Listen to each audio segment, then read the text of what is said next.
Maintenant, ce n'est pas parce que vous avez un stabilisateur que vous allez automatiquement obtenir des prises de vue fluides et professionnelles. Certaines erreurs classiques de débutants sont à éviter. Donc dans cette vidéo, je vais passer en revue ces erreurs, mais surtout je vais vous montrer comment les corriger afin que la prochaine fois que vous serez en tournage, vous puissiez passer de prises de vue qui semblent bon marché et amateurs à des images fluides et professionnelles. Parlons de la mise au point et de l'exposition, c'est essentiel. Supposons que vous vouliez filmer un plan large montrant votre position derrière ce mur. Et erreur fréquente des débutants. Enregistrer, déplacer la caméra à gauche et dévoiler son emplacement. Quel est le problème avec ce plan? Regardons de plus près. Le plan débute derrière ce mur, glisse à gauche, mais il y a maintenant un vilain changement d'exposition et de mise au point au milieu. Ça fait amateur. Pour corriger, verrouillez mise au point et exposition en appuyant longtemps sur l'écran. On lance l'enregistrement, déplace la caméra derrière le mur et refait le même plan. Voici le résultat. Notre plan de révélation est désormais bien plus cohérent et professionnel. Fini les mauvais réglages de mise au point et d'exposition. Voyons un autre exemple. La caméra commence derrière cet arbre et glisse vers la droite, mais sans verrouiller la mise au point et l'exposition, on obtient à nouveau ces vilains changements de mise au point et d'exposition. En verrouillant la mise au point et l'exposition, notre plan semble bien plus soigné et professionnel. D'accord, profondeur et avant-plan. Regardez, monsieur débutant revient, essayant de capturer une image de cette charmante église du XVIe siècle. Nous avançons et inclinons vers le haut. Regardons ce plan. Bon, ce n'est pas trop mal, ça pourrait être pire, mais il n'y a tout simplement pas beaucoup de profondeur dans ce plan. Alors comment pouvons-nous corriger cela? Eh bien, nous pouvons corriger cela simplement en ajoutant un peu d'avant-plan. Si nous reprenons exactement le même plan, mais cette fois quelques mètres sur la droite en utilisant ces branches comme avant-plan, nous ajoutons maintenant beaucoup plus de profondeur à ce plan. Ces branches révèlent notre point focal, ajoutent du mouvement et rendent ce plan plus intéressant. Au fait, ce plan est réalisé avec l'objectif standard. Nous pourrions aussi le reprendre avec l'objectif grand angle. Cela apportera plus de mouvement au plan. On peut aussi passer du plan large au plan serré pour capter l'attention du public. Regardons un autre exemple. Ce plan glisse à droite avec peu d'avant-plan. Observons cela. Oui, comme prévu, ce plan manque de mouvement et de profondeur. Cette fois, on utilise le buisson au premier plan pour ajouter de la profondeur. Même plan en glissant à droite, mais cette fois, on superpose notre plan. Nous avons notre premier plan, le plan intermédiaire et l'arrière-plan. Voyez la différence que cela apporte au plan. Le buisson traversant le cadre apporte davantage de mouvement et de profondeur à ce plan. Maintenant, si vous voulez vraiment améliorer vos plans, essayez de commencer avec votre caméra près du sol, en avançant et en vous élevant. J'utiliserai cet arbre au premier plan pour donner plus de profondeur et, en combinant ces techniques comme les mouvements fluides et la profondeur de champ, nous améliorons nettement nos plans. Cependant, il existe un mauvais premier plan. Prenons par exemple ce plan panoramique de cette rue. Même si ces parapluies, au premier plan, ajoutent de la profondeur, le rendu reste brouillon. Utilisons plutôt les fleurs et relevons la caméra pour montrer l'emplacement. Quelques ajustements suffisent pour un résultat plus professionnel. Le choix de l'objectif est aussi crucial, alors testez plusieurs options. Voici un autre plan grand angle en glissant à droite, utilisant toujours la profondeur, mais montrant bien plus de la scène. Tenir votre stabilisateur. Le revoilà, regardez, monsieur débutant, qui tient son stabilisateur d'une seule main, avance sans vraiment faire attention à la façon dont il le tient, ou marche en utilisant un stabilisateur. Cela va créer un vilain mouvement vertical, très distrayant et désagréable à voir, ce qui gâche la prise. Cette fois, nous tiendrons le stabilisateur à deux mains. Plus vous avez de points de contact sur le stabilisateur, plus vos images seront fluides. Nous amortissons notre impact au sol en marchant pour réduire les secousses. Avec ces ajustements, la prise de vue devient bien plus fluide et professionnelle. Et cela ne veut pas dire que vous devez toujours tenir votre stabilisateur à deux mains. Certaines prises sont plus faciles à une main, mais il vaut mieux filmer à deux mains sur le stabilisateur pour plus de contrôle et de fluidité. Révélez vos lieux de tournage. Ce conseil vise à rendre vos plans plus intrigants et à susciter l'anticipation. Alors, imaginons un instant que nous voulions capturer un plan de ces maisons de l'autre côté de la rue. Nous pourrions avancer comme ceci. C'est correct, le cadrage est bon. Les deux arbres apportent symétrie et profondeur, mais il y a une marge d'amélioration. Alors comment pouvons-nous rendre ce plan encore meilleur? Eh bien cette fois, nous pourrions révéler notre emplacement. Au lieu de couper directement au plan, commençons cette fois avec la caméra vers le haut, avançons puis inclinons-la vers le bas pour révéler l'emplacement.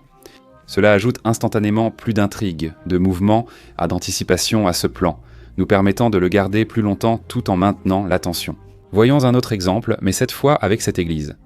Version débutant, on avance simplement, ce n'est pas très intéressant, et honnêtement, c'est un peu ennuyeux. Cependant, nous allons avancer et incliner vers le haut pour révéler le point focal, en tenant le stabilisateur à deux mains pour plus de fluidité. Voyez comme cela change ce plan. L'herbe apporte davantage de couleurs et de mouvement. On débute caméra vers le bas, puis on l'incline vers le haut pour révéler le point focal, rendant le tout bien plus spectaculaire et immersif que le premier plan. Pour les mouvements de stabilisateur, de petits changements suffisent. Un simple mouvement vers l'avant comme celui-ci, comparé à un mouvement vers l'avant avec une inclinaison ajoutée, fera toute la différence dans votre prise de vue. L'un semblera basique et l'autre beaucoup plus captivant. Il y a un temps et un lieu pour chaque chose, mais pour améliorer vos prises, commencez à révéler vos lieux au lieu de tout montrer d'emblée. Plus de panoramique. Les panoramiques sont la meilleure façon de rendre vos prises de vue cheap et amateurs. Voilà monsieur débutant, stabilisateur à la main faisant un panoramique sur la statue. Franchement, la prise n'est pas terrible. C'est trop serré, sans point focal clair, et la prise est horrible. Donc cette fois, je vais traverser la rue et simplement avancer en gardant mon point focal au centre du cadre. Je vais aussi incliner la caméra vers le haut à mesure que je m'approche. Regardons ça. La caméra avance, le point focal devient plus net et en s'approchant, elle s'incline vers le haut pour un plan plus dramatique. Prenons par exemple cette ruelle tranquille. On pourrait faire un panoramique à une main de gauche à droite, mais il n'y a pas de point focal, le plan bouge trop vite et les poubelles gâchent vraiment ce plan. Ce n'est pas utilisable, avançons simplement. C'est beaucoup plus simple à filmer et le rendu sera bien meilleur. Voyons cela. Maintenant, notre point focal est bien plus net. Le plan est plus fluide et nous emmenons désormais notre public dans un voyage sur cette rue. Un simple ajustement rend le plan bien plus professionnel. Il n'est pas toujours nécessaire de marcher pour ces prises de vue. Au lieu d'un panoramique peu esthétique, faites glisser la caméra à gauche ou à droite avec vos bras et le haut du corps. Des mouvements plus doux, plus petits et plus subtils comme celui-ci donnent un rendu tout aussi professionnel qu'un panoramique désordonné. Fonctionnalité du stabilisateur. Maintenant, chaque stabilisateur viendra avec différentes fonctionnalités pour vous aider à obtenir des prises de vue plus créatives. Il est donc important d'en profiter au maximum. Les débutants font souvent l'erreur d'utiliser toujours le même mode de stabilisateur pour filmer les mêmes plans. Découvrez les fonctionnalités et modes de votre stabilisateur et profitez-en. Aujourd'hui, je filme tout avec le Zhiyun Smooth 5F, qui offre de nombreuses fonctions, dont ma préférée, le suivi intelligence artificielle. Disons que vous vouliez non seulement capturer des plans de votre emplacement, mais aussi des plans de vous-même en train de marcher dans cet endroit, et c'est une fonctionnalité parfaite pour ça, parce qu'en utilisant ce petit capteur magnétique qui se fixe sur le dessus du stabilisateur, comme ceci, je peux maintenant demander au stabilisateur de me suivre partout où je vais. C'est un peu comme avoir son propre caméraman personnel avec soi, ce qui permet d'ajouter beaucoup plus de mouvement à vos plans lorsque vous filmez en solo. Il offre aussi le contrôle gestuel. Plus besoin de toucher le stabilisateur, j'utilise des gestes pour lui indiquer les actions. Par exemple, le signe « OK » permet au stabilisateur de se verrouiller sur moi et de me centrer dans le cadre. Ou si je fais un geste de cadrage comme ceci, je peux maintenant me positionner où je veux dans le cadre. Ajoutez simplement quelques-unes de ces prises de vue avec suivi intelligence artificielle dans vos séquences de plans de coupe peut vraiment les faire passer au niveau supérieur. Parlons des focales, c'est important. Prenons un plan d'avancée dans la rue avec l'objectif standard du téléphone. Cela correspond à environ 24 mm. Voici ce plan. Ce plan est réussi, mais il manque simplement une vraie sensation de mouvement. Pour corriger cela, je vais reprendre le même plan, mais cette fois avec mon objectif grand angle de 16 mm. Comme tout à l'heure, je vais simplement avancer dans la rue. En changeant simplement d'objectif, nous obtenons un plan avec un champ de vision plus large et une plus grande sensation de mouvement. C'est toujours un bon plan. J'aime vraiment la dame qui marche vers la gauche, le fait que je puisse voir ce village pittoresque plus clairement, mais il n'y a pas vraiment une grande sensation de mouvement. Et si c'est le mouvement que vous recherchez, ce qui est souvent le cas lorsque vous filmez avec un stabilisateur, alors le choix de votre objectif va faire toute la différence. Plus la focale est assez large, plus la sensation de mouvement est grande. Petit conseil en plus, bas et lent. D'accord, voici une astuce simple qui fait une énorme différence pour vos prises de vue. Imaginons un instant que nous voulions filmer un travelling avant à travers cette herbe. Regardons ça. Ouais, ce n'est pas terrible. C'est catastrophique, cette prise de vue est inutilisable. On va donc filmer plus bas et lentement. Je vais donc filmer en ralenti avec mon objectif grand angle en plaçant mon téléphone près du sol. Je vais refaire la même chose, avancer avec une perspective plus basse. Maintenant, la prise de vue est bien plus exploitable. La caméra avance à travers l'herbe, le ralenti aide à tout rendre plus fluide, permettant à notre public de profiter de toutes les fleurs colorées et de cet endroit. Voyons un autre exemple, un mouvement vers ce bar français. C'est partiellement exploitable mais pas génial. Profitons de ces fleurs colorées en nous baissant et en filmant au ralenti. C'est bien mieux. D'accord, ennuyeux contre créatif. Ennuyeux, c'est prendre les mêmes plans que tout le monde. Prenez ces fleurs par exemple. On fera des panoramiques et inclinaisons pour voir toutes les fleurs, mais le plan reste saccadé et désordonné. Alors pensons en dehors des sentiers battus et soyons un peu plus créatifs.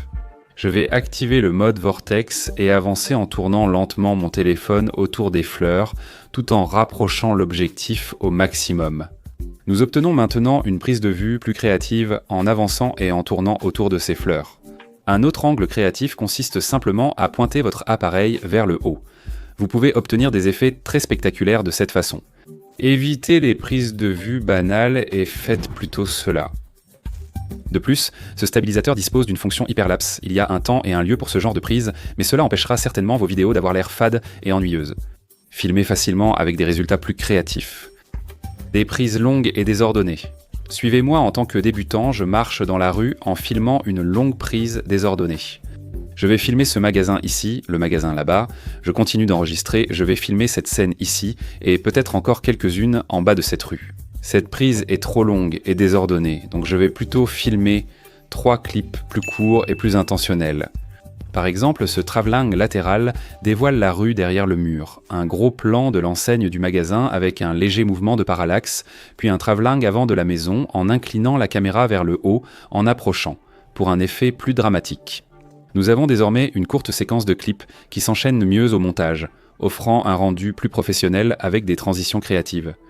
D'accord, voici comment un débutant va passer d'un plan à un autre.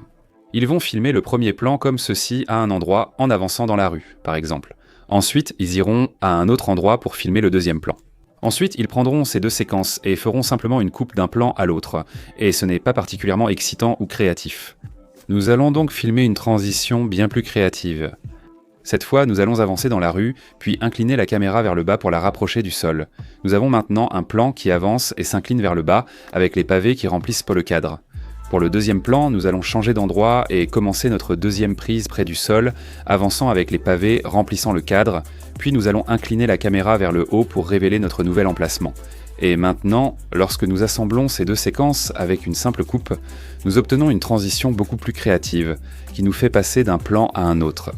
Voici des mouvements de stabilisateur pour débutants versus professionnels.